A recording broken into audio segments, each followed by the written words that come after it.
Embarrassing moments have a strange way of returning. Not when you expect them, but when your mind is quiet enough to let them in. A comment you wish you hadn't made. A pause that lasted too long. A moment where you felt exposed.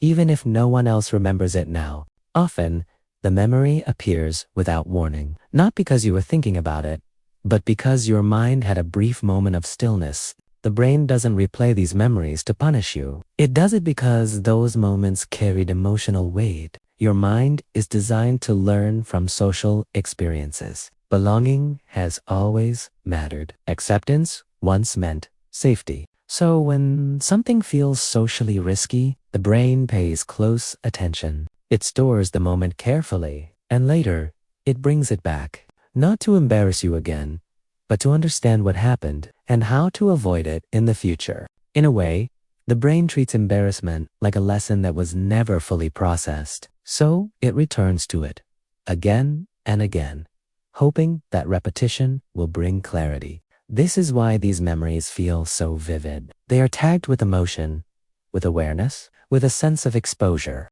Neutral moments fade as emotional ones do not.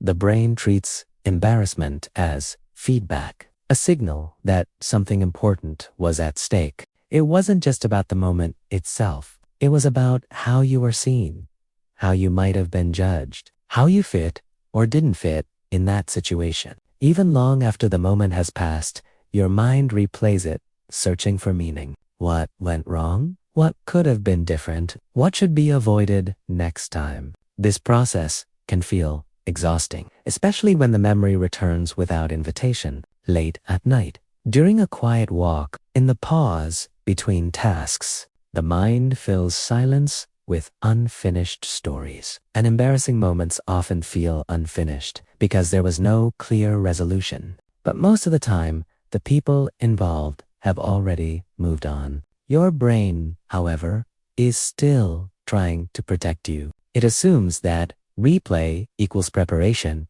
that remembering equals learning, that revisiting the moment will somehow prevent it from happening again. The intention is protective, even if the result feels uncomfortable. The problem is not the memory, it's the loop. When reflection turns into repetition, the lesson stops being useful. Embarrassment loses its purpose when it becomes self-criticism instead of awareness. Understanding this changes the way the memory feels. You don't have to push it away, and you don't have to follow it. You can notice it, acknowledge why it appeared, and let it pass without judgment. You can allow the memory to exist without turning it into a verdict about who you are. The brain replays embarrassing moments because it wants to keep you safe socially. Not because you failed, not because you are flawed, but because your mind is still learning how to belong without needing to be perfect.